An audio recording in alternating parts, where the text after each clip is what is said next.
ግን አቻ ምን ሆነ ነው ሰሞኑን የጠፋው? ልደት ልጋብዝሽ ነይ ላዝናናሽ ብለሽ ቀረሽ። አንተ እኔማ ስጓጓል ነበር የሰነበትኩ። ግን ችግር ተፈጥሮ እኮ ነው ትዬና ጋሸ ተጣልተው።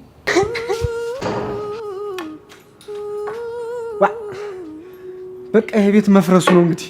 ይቺ ነበረች ደነኛ ልጅ፣ ይቺም ጀሮዋን ቢቆርጧት አሰማ። ምንድነው? ምን ሆንሽ አብጌል? አባትሽ ደህና አይደለም? ይቅርታ አድርጊለት እማዬ።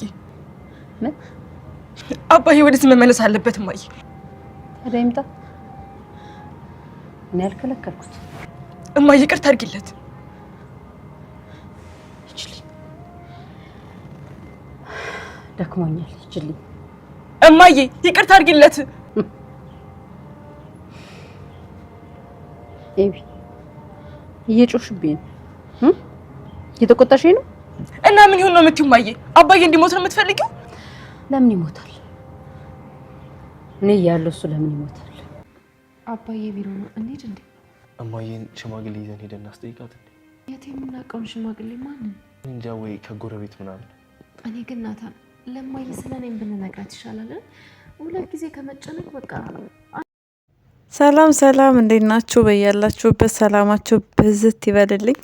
እንግዲህ ጋሽ ደሬ ወደ ቤት ስክር ጥጥት አድርጎ መጠጡን ገብቷል። በጣም ነው የሚያሳዝነው። መጠጥ እንደዚህ ያደርጋል እንዴ? እንዴትና እንዴት ሲረገጥ ሲረማመድ እንደነበረ ውሃን ራሱ ማቀፍ አልቻለም። ውሃዬ ደግሞ አባቷ ጤነኛ መስሏት ነበረ። እንግዲህ ስታቅፈው ወርቃለች። የልጅ ነገር ምነው እኔ እሷን ባረገኝ የምትሉት በጣም ብዙዎቻችሁ ናችሁ። እሷን ባረገኝ ያስብላላው ግድ የለሽ። እውነትም ውሃ ናት። እንግዲህ ስታየው ለማቀፍ ነበረ የሄደችው፣ ነገር ግን አልቻለም ማቀፍ ምናምን። እሱ በዛ ሰዓት እንደዛ የሚያስብበት አቅም ስላልነበረው ብቻ ወድቃለች። መሬት መውደቋ ቆርቁሯታል። በጣም ነው የቆረቆራት። ደንግጣለችም። ያው የልጅ አይምሮ እድሜዋ ልጅ የምትባል አይደለችም፣ ግን አስተሳሰቧ ልክ እንደ ህፃናት ነው። እንዲሁም ምግብ አንበላም ተብለው ተመካክረው በሌሊት ሳትፈራ ሄዳ ጣውላዋ ላይ ቆጭ ብላ ግጥም አድርጋ በልታ ራቷን ከዛ ከጨዋታ ውጭ ሆንሽ ይላታል ናታን። ምን ብትል ጥሩ ነው እሷ? እኔ ከጨዋታ ውጭ መሆን አልፈልግም፣ አልበላውም፣ ለማንም እንዳትናገርብኝ ብላ ለማሳመን ሞክራለች። እዚህ ጋ ብልጥ ነው የሆነችው። በጣም ጎበዝ ናት። እንግዲህ አሁን ለእናቷ ሄዳ ትናገራለች። ምጥንም ቤት ሄዳ እናቷ በቃ ቤት ስትላት ትበላለች አለች። ትክክል ነች። ቤት ስትባል ትበላለች ምጥንም ቤቷ እና ሲቀጥል ማንም እንዳቀባት አትፈልግም። ነገር ግን ለእናቷ መናገሯ ማይቀር ነገር ነው። ተማክረው እንደሆነ እንግዲህ ከጨዋታው ውጭ ትሆናለች።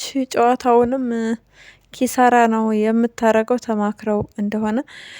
ዳጣም ራበኝ ራብ ገሸላለጠኝ እያለች ነው። ኤቢ ግን ኩስትር ብላ በጣም ታሳዝናለች። መብላት የሚባል ነገር የለም፣ ዋጋ መክፈል መስዋዕት በቃ መክፈል መቻል አለብን ብሏል ናታን። ሱባኤ በሉት፣ ሱባኤ ይዘዋል ልጆች እናት አባታቸውን ለማስታረቅ ሱባኤ። በቃ እንደዚህ አይነት ደስ የሚል ቤተሰብ በጣም ነው የእውነት ይለያሉ። ፍቅራቸው፣ መተሳሰባቸው በጣም ደስ ይላል። በተለይ ኤቢ በጣም ነው የምታሳዝነው። አባቷ ጋር ሄዳ አባቷን አይታ አባቷ እንግዲህ ደም እየተፋ እንደሆነ ስታይ አልቻለችም። ይቅርታ እንድታደርግላት እናቷን ሄዳ እያፋጠጠቻት እናቷ ላይ እየጮችና እየተናገረች ነበረ። ነገር ግን ማርቲ ደንገጥም አላለችም። ምን እንደተፈጠረ መኪና አደጋ እንደደረሰበት ምን ይፈጠር የሚያውቁት ነገር የለም። ነገር ግን ኤቢ ያየችው መጠጡን ብቻ ነው። ጋሽ ደሬን በጣም ያሳዝናል። ቢበረታና ቢጠነክር አሪፍ ነገር ነበረ። በጣም ሲያስበው ከባድ ነው። ተከብሮ የሚኖርበት ቤት ውስጥ እዛ ለመግባት በቃ ምክንያቱም የሚስቱ ፊት ትክክል ካልሆነ ቤቱ ነው አይደምቅም። ኤቢ ይቅርታ አድርጋለታለች፣ ችግር የለባትም። በዋነኛነት ማየ ይቅርታ ካረገችልህ እኔ ምንም ችግር የለውም ብላለች። የኤቢ ነገር ዳው ገብስ ነው። ነገር ግን በዋነኛነት ማርቲ ናት የምትፈለገው። እንግዲህ ሽማግሌ ምናምን እንደው ሰው ከሚሰባሰብ ሰው ከሚሰማ ተነጋግረው ችግራቸውን መፍታት ነው ያለባቸው ብዬ ነው እኔ እማምነው። ሰው መሰብሰብ ምናምን አስፈላጊ ነገር አይደለም። በጣም ያሳዝናል። ለመለያየት ሰው መሰብሰብ በጣም ይከብዳል። የእውነት ይከብዳል። አብረው እንዲሆኑ ማድረግ ካልቻሉ ሰዎቹ የሰዎቹ መሰባሰብ ምንም ጥቅም የለውም። ሰው መሰብሰብ ያለበት ለመገላገል ነው። ማርቲ እንግዲህ አልፈልግም ብላለች። በጭራሽ ዘራፍ እያለች ነው። የዳጣም አለ የዳጣ ነገር እስከ መቼ ተደብቆ ይቀራል? ዳጣ ይነገራት የኔም በአንድ እግር በቃ ለምን እያለች ነው። ሌላ ጊዜ ለምን ትሰበራለች፣ ሌላ ጊዜ ለምን ትታመማለች እያለች ነው ያለችው። እንደዛም ቢሆን ምንም ፋይዳ የለውም። እንግዲህ ሌላ ጊዜ እንዴት መች ትሰማለች የሚለው በጣም ያስፈራል። በጣም ነው የሚያስፈራው። በአንድ ልጅ እንደዚህ ከሆነች በሁለት ልጅ በቃ ምን ልኮን እንደሚችል ስናስበው ይከብዳል። ማርቲ ምንም እንድትሆንብን አንፈልግም። ሲሆን ድራማ ስለሆነ ይቅርታ ብታስተምረን። በቃ የእናትነት ልኳ ለየት ያለች ሴት ናት። ባሏን፣ ትዳሯን፣ ቤቷን የምትወድ በቃ በጣም ፍጹምና ንጹህ የሆነች ሴት ነች። እንግዲህ ለዛ ነው ደረጀንም እንደ ራሷ ስለምታይና ስለምታምነው ነው። በባለፈውም ክፍል እንደገለጽ ነው ሰውን እንደ ራሴ አያለው እንደ ራሴ አምናለሁ የምንለው ነገር መልሶ ራሳችንን ጉድጓድ በቃ ገደል ነው የሚያስገባን። በጣም ነው የምናሳዝነው። ሴቶች በብዛት በጣም እናሳዝናለን። ከወንዶች ሴቶች ነን በብዛት የምንጎዳው። ክደትም በደልም የሚደርስብን በብዛት በቃ ሴቶች ነን። ወንዶችም አሉ የሚበደሉ ግፍ በደል የሚፈጸምባቸው አሉ። ግን ደግሞ ሴቶች እንደ ሴቶች የሚሆን የለም። እንግዲህ ምናልባት ሴት ልጅ አንዴ ልትሳሳት ትችላለች። ግን ደግሞ ደጋግማ የምትሳሳትበት ምንም አይነት ምክንያትና አጋጣሚ አይኖራትም። አብዛኞቹ ወንዶች ግን ይቅርታ እየተደረገላቸው በእውነተኛው ዓለም እንኳ ራሱ ስናይ ይቅርታ ተደርጎላቸው ሽማግሌ ተሰብስበው አስታርቋቸው ምናምን ከዛ በጣም ነው በሚገርም ሁኔታ በጣም ይብስባቸዋል። በጣም ነው የሚብስባቸው። እንኳን ሊጸጸቱ እንኳን በቃ የሰሩት ነገር ትክክል እንዳልሆነ እንኳን ሊያምኑ ይቅርና ደጋግመው ነው በደልን እንደዚህ አይነት መገኘት የሌለባቸው ቦታ ላይ የሚገኙት። ስለዚህ አሁን ላይ ማርቲ ይቅርታ ለማድረግ በጣም ይከብዳታል። እንዲከብዳት የሚያደርገው ነገር እንደነገርኳችሁ በጣም ታምነዋለች። ስታምነው ኖራ ቀጣይ እንዴት ነው ልታምነው የምትችለው? ስታምነው ኖራ ካልታመነላት በቀጣይ በቃ ለማመን ትፈራለች። በጣም ነው የተጎዳችው። ብሞት ራሱ እፋረድሃለሁ እያለች ትገኛለች። የልቧ ስብራት እንደዚህ ነው ተብሎ የሚገለጽ አይደለም። ሰላም ደግሞ ፍጥጥ ብላለች። ያደረገችው ነገር ትክክል እንደሆነ ነው የምታስበው። በጣም ታሳፍራለች። ጭራሽ ናታንና ዳጣንን ለመለያየት በቃ ይሄንን ታስባለች። ሰላም ምን ሆናለች ግን? ሰላም ቆይ ናታን ዳጣን አግብቶ ዳጣ ላይ ግፍ እንደዛ አይነት ነገር ቢያደርግ ቢሳሳት ምን ልትሆኝ ነው? ይሁን ብለሽ ትቀበይዋለሽ? ጭራሽ እኮ ለደረጀ እያዘነች ነው። በጣም እያዘነችለት ነው። ላሳስረውሽ ደፍሮሽ ከሆነ ስትላት ራሱ ጋሽን ምናምን ነገር በጣም ያሳዝናል። ማርቲ የተናገረችው ንግግር በትክክል አብዛኞቻችን ላይ የሚሆነው እንደዛ ነው። ብርጭቆ የጣለውን ሰው ሳይሆን ያነሳውን ነው የሚቆርጠው። በትክክል ይሄ በጣም የሚገርም እና እውነተኛ የሆነ ንግግር ነው። ማርቲ እንግዲህ ፈጣሪ ብርታቱን እንዲሰጥሽ እንመኛለን። ይቅርታ ብታስተምሩን ጥሩ ነው በዚህ ድራማ ላይ። እንዲሁም ኤቢ በጣም ተጎድታለች፣ ታሳዝናለች። በዚህ ሰዓት መሆን አልነበረበትም። አንደኛ ነገር እሷ ትልቅ ሴት ናት፣ ልትመረቅ ነው፣ ቀለበት ልታስር ነው። ይሄ ነገር በጣም እየተበላሸባት ነው ያለው። እንግዲህ የመረጠችው ወንድ ደግሞ አቶ ቃዴሳ በሚያሳዝን ሁኔታ ባገኘው አጋጣሚ ሁሉ የሰዎችን ስልክ ከማለት ወደ ኋላ የማይል ነው። እንግዲህ ስልክ ይዞ ምንድን ነው የሚያደርገው ነው? ምንድን ነው የሚያደርገው? ለምንድን ነው ስልክስ የሚይዘው? ስልክ ለመቀበል በቂ ምክንያት አለው ወይ የሚለው በቂ ምክንያት የለውም። ዳጣ እንዳለችው ሴት አውል ነው ብላለች። እንዲሁም በጣም ጎበዝ እኮ ነች ዳጣ እኮ ትለያለች የምላት በምክንያት ነው። እህቷን ለመጠበቅ መፈተን እንዳለባት እንግዲህ ናታን ጋር ተመካክራለች። ናታን በሀሳቧ ባይስማማም መጨረሻ ላይ ተስማምቷል። ስለዚህ ልትሰልለው ነው።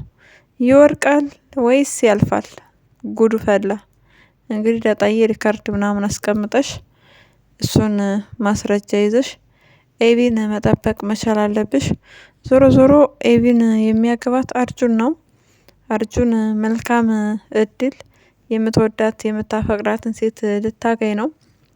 በተቃራኒ ደግሞ አርጁንና ኤቢ በጣም ነው የምትጠላው አርጁንን።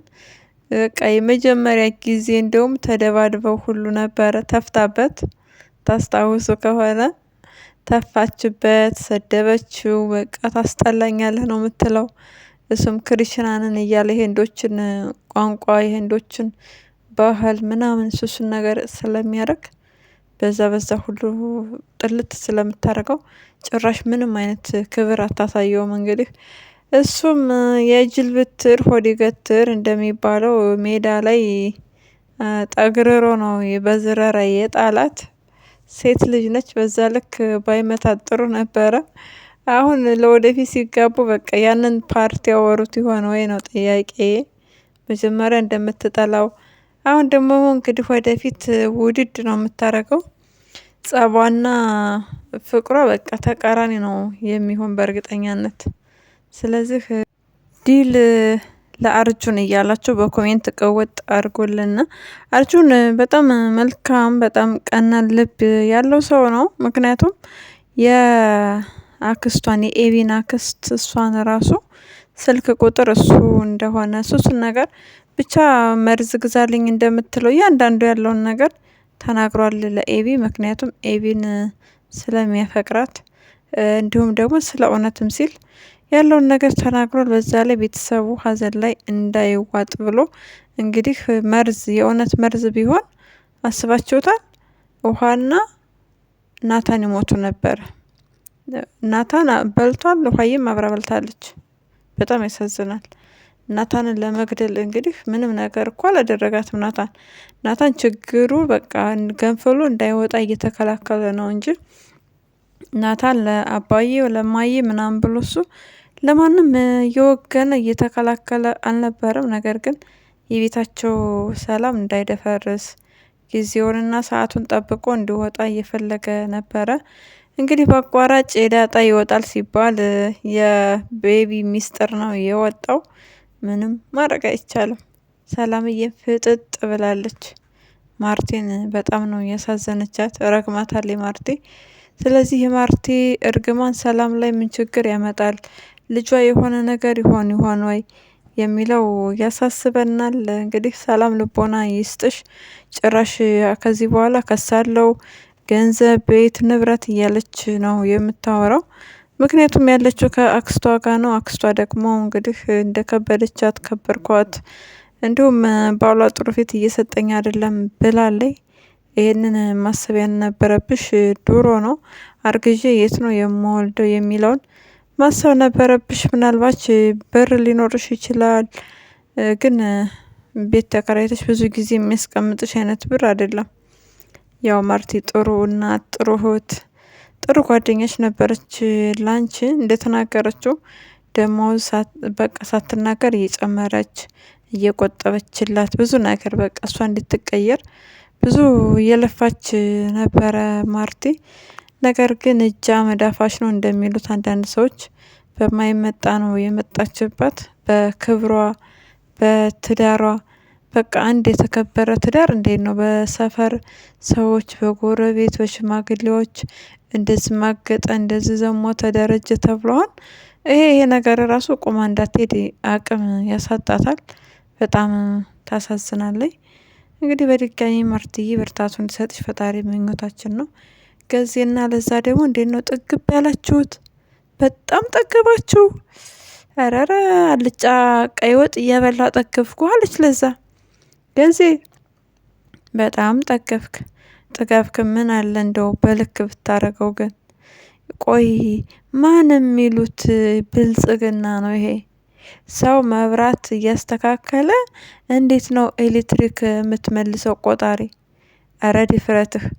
ዳጣ ደግሞ ተው ብላ ማስተው ሲኖርባት ተገትራ እንግዲህ ተወዘጋግባለች። ሰው ይገላል ወይ? አዎ ይገላል። ከዛ ሲያበራው በቃ ማስቆም ነበረባት እንዳያበራ። አቻም መንፈስ ነው ቡፍ ብሎ ጠፍቷል። ይመቻቻ። ምን ውጣህ ነው ግን የምትሰወረው? እኛ እኮ ወደ በር እያየን ነበር እንደወጣ፣ ግን በር ላይ የለህም። አረገህ ነው ወይስ ግድግዳው ላይ ተለጥፈ ነው ወይስ ኤሌክትሪኳን ጥልጥሎ በቃ በልቶህ ነው? እንደው ምንም እየገባን አይደለም። አቶ አቻም የለው እንግዲህ ለዛየን ሊያገባ ነው። ለዛ አስፈቅጃለሁ ትዬ ይግባ ብላለች፣ አሰሪ ብላኛለች አለኝ። ነገር ግን ዘራፍ አለ ገዜ ዘራፍ። በቃ ግቢውን ካላመስኩት ግቢውን ካልቆላውት አለ። ለማንኛውም እንደዚህ ማድረግ ተገቢ አይደለም አቶ ገዛኸኝ። ለዛን አትረብሻ፣ ስነ ስርዓት ይኖርህ፣ እረፍ ብለን ነው እኛ መልእክታችን የምናስተላልፈው። እናንተም የምትሉትን በሉት። ለዛሬ ያዝንላችሁ ቪዲዮ ይሄን ይመስላል። በሌላ ቪዲዮ እስክንገናኝ መልካም ጊዜ እንዲሆንላችሁ ተመኘን። ለቻናላችን አዲስ ከሆናችሁ ሰብስክራይብ፣ ላይክ እንዲሁም ሸር በማድረግ ቤተሰብ ሁኑ። ሀሳብና አስተያየታችሁን ኮሜንት ላይ ጻፉልና ስለምትከታተሉን ከልብ እናመሰግናለን።